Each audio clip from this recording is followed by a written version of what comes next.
Bismillahirrahmanirrahim. Ini pertanyaan dari Singapura, dari Ibu Yesi Gusmita dari Singapura. Assalamualaikum Ustaz. Waalaikumsalam warahmatullahi wabarakatuh. Bagaimana keadaan di luar negeri yang terindikasi menyentuh babi, tapi agak kesusahan mendapatkan tanah suci? Oh jelas, harus ke Mekah gitu kan. Baik. Ya. Atau setiap saat harus disucikan pakai tanah setelah tersentuh. Bagaimanakah puasa dan salatnya? Terima kasih atau sia-sia, diterima atau sia-sia? Jadi bagaimana status seseorang yang menyentuh babi? Ini dulu yang pertama.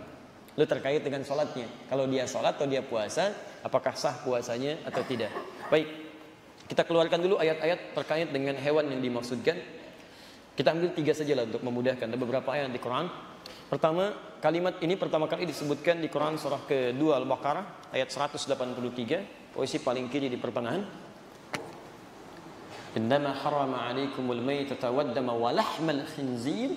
Quran surah kedua ayat 173.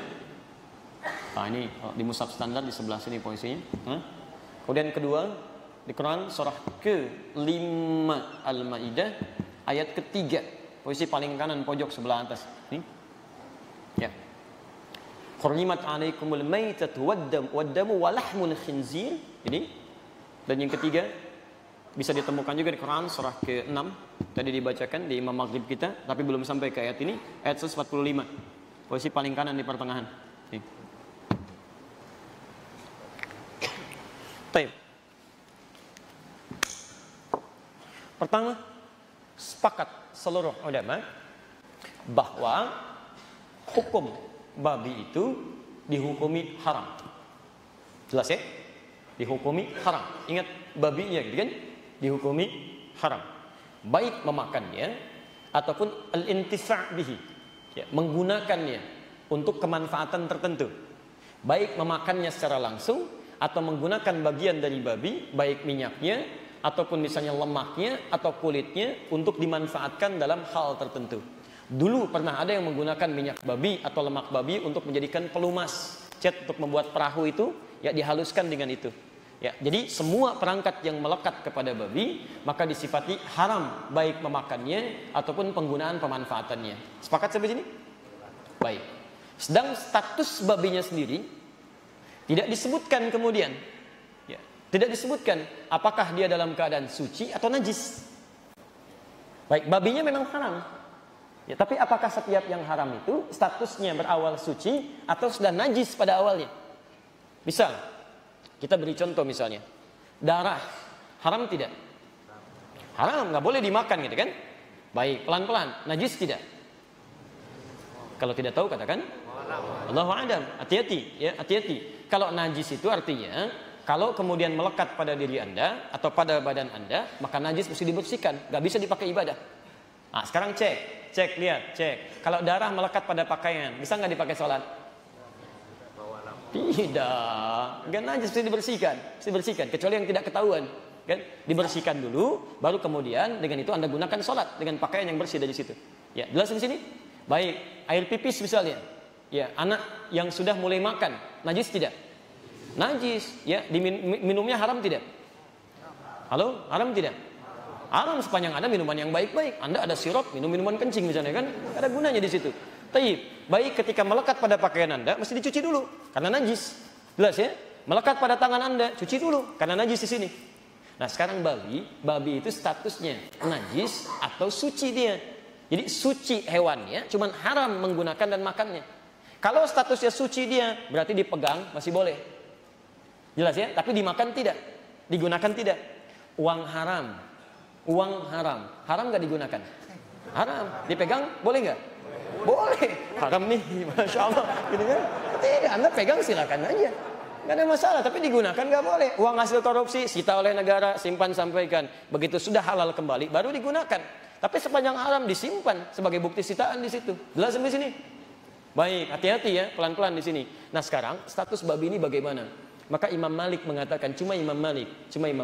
Beliau mengatakan bahwa status babi ini hewannya sih suci, tohir. Cuman hukum penggunaan dan makannya haram. Jadi kalau Anda misalnya dalam konteks ini menyentuh babi sepanjang dia bukan bangkai. Kalau bangkai sepakat di sini. Sepakat dia najis dan haram kalau bangkai.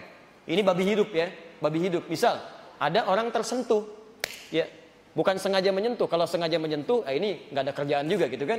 Baik, misal tersentuh oleh dirinya gitu kan. Kalau pendapat Imam Malik itu dia tidak najis, walaupun hewannya haram. Pendapat Imam Malik. Tapi mazhab yang lainnya, 3 mazhab yang lainnya, baik itu Abu Hanifah dan Imam Asy-Syafi'i dengan Syafi'iyahnya, Imam Ahmad bin Hanbal dengan Hanbalinya, mengatakan babi itu tidak hanya haram tapi najis. Paham di sini? Najis. Artinya kalau itu disentuh atau tersentuh tetap terus dibersihkan dulu, dicuci. Paham di sini? Cuci seperti tadi air pipis yang dicuci, seperti darah yang dicuci, baru kemudian menjadi suci kembali. Tapi persoalannya, apakah najisnya mukhaffafah, ringan, atau mughalladhah, berat? Kalau najisnya berat, mughalladhah, dikiaskan kepada liur anjing. Ingat bukan anjing ya, berbeda. Ada liur anjing, ada anjing. Kalau anjing, itu anjingnya. Kalau liur, cuma liurnya. Yang najis pada anjing apanya? Liurnya. Jadi boleh nggak megang anjing? Kalau tidak tahu katakan, baik. Yang najis pada anjing apanya? Liurnya. Boleh nggak megang anjing? Baik, awas hati-hati. Kata Imam Malik, kalau megang anjingnya nggak apa-apa. Tapi kalau kena liurnya itu yang dicuci. Salah satunya menggunakan tanah. Tapi kata Imam Asy-Syafi'i, cerdas sih kata beliau. Anda tidak tahu kapan anjing menjilat tubuhnya. Jelas ya? Kapan anjing menjilat tubuhnya. Jadi ketika anjing menjilat tubuhnya, Anda nggak bisa memastikan di sebelah mana. Makanya untuk berhati-hati kata Imam Syafi'i, beliau katakan anjing itu najisnya aini, seluruh tubuhnya mengandung najis karena dia bisa menjilat-jilat tubuhnya. Ketika Anda sentuh, mungkin bersamaan dengan itu air liurnya ikut ada di situ. Paham sampai sini? Di sini Imam Syafi'i lebih jeli dalam konteks hukumnya. Nah, Bapak dan Ibu sekalian, kata dari mazhab Syafi'iyah, babi itu termasuk najis mughalladhah. Jadi kalau tersentuh itu, maka dia harus dicuci. Yang salah satunya 7 kali cucian itu, salah satunya menggunakan tanah. Jelas di sini? Persis seperti membasuhnya tangan atau bejana yang terkena air liur anjing. Cuci dengan 7 basuhan, diantaranya salah satunya menggunakan tanah. Paham di sini? Sedangkan yang lainnya selain Syafi'iyah memandang bahwa tidak tepat mengkiaskan babi dengan liur anjing, karena berbeda di sini. Beda. Ya, lihat ketika kias disebutkan ataf di Quran, ataf itu mengikutkan hukum pada sebelumnya. Atafnya babi di Quran tidak pernah diatafkan kepada anjing. Tapi selalu diatafkan kepada bangkai misalnya, kemudian darah misalnya. Al-Baqarah ayat ke-173. Innama harrama 'alaikumul maitata wad-dama wa lahmal khinzir. Ya, menggunakan diharamkan bagi kalian bangkai, darah. Lihat, darah tadi kan najis kan? Bangkai najis kan? Artinya kalau kita pegang kita bersihkan kan? Setelah itu Allah menyebutkan babi dengan huruf waw. Wawunya ma'iyah. Ma'iyah itu menyamakan hukum antara sebelum dengan setelahnya. Jadi yang setelahnya diikutkan pada hukum sebelumnya.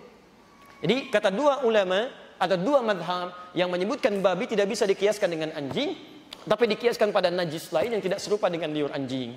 Apa itu? Seperti darah, seperti mayit bangkai, ya mayitah bangkai dan sebagainya.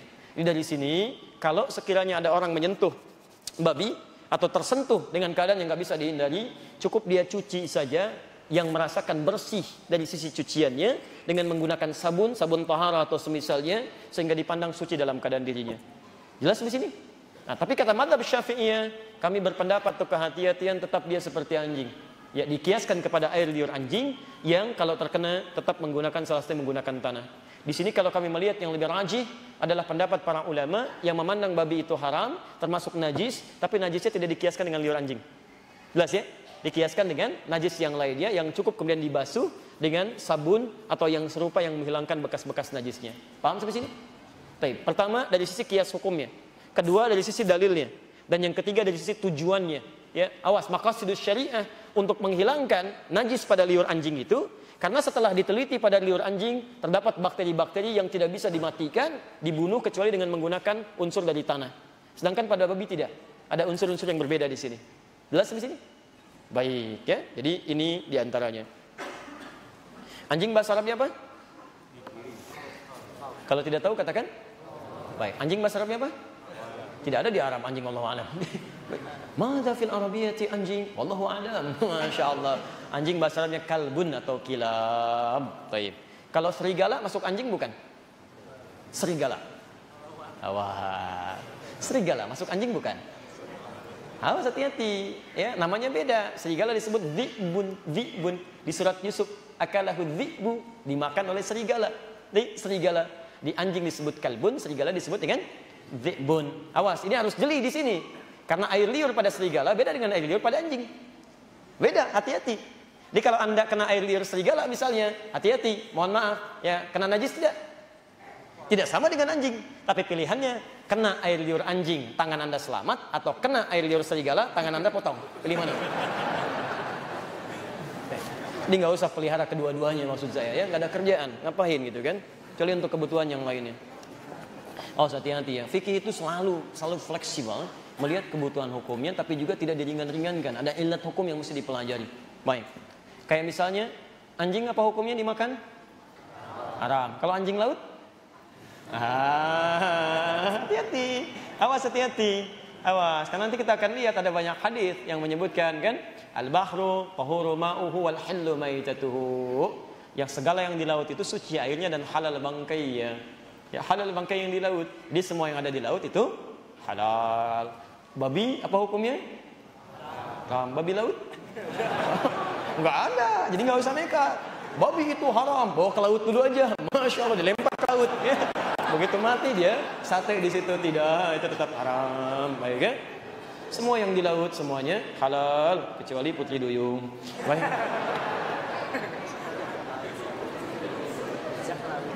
Ya. Jadi puasa dan salat kalau melekat babi pada dirinya tersentuh, itu salatnya dipandang tidak sah. Salat dipandang tidak sah. Jelas ya? Jadi salatnya masih diulang karena najis melekat pada dirinya dan dia tahu itu. Tapi kalau puasa tetap puasanya tidak batal, tetap diteruskan. Karena ilat hukum puasa dengan ilat hukum salat itu beda. Ya, antum misalnya mohon maaf sedang salat tiba-tiba keluar angin misalnya. Keluar, batal tidak? Batal. Sedang puasa keluar angin, batal nggak puasanya? Tidak, gitu ya. Beda. Jadi jangan sampai disamakan ilat hukum dengan suasana berbeda dengan hukum sama. Itu tidak. Ya, jadi tersentuh babi saat sedang puasa tidak membatalkan puasa, tapi Anda harus bersihkan sebelum Anda sholat. Paham ya? Baik. Dan angin itu selalu kasihan. Masuk salah, keluar salah, gitu kan? Masuk angin repot, keluar juga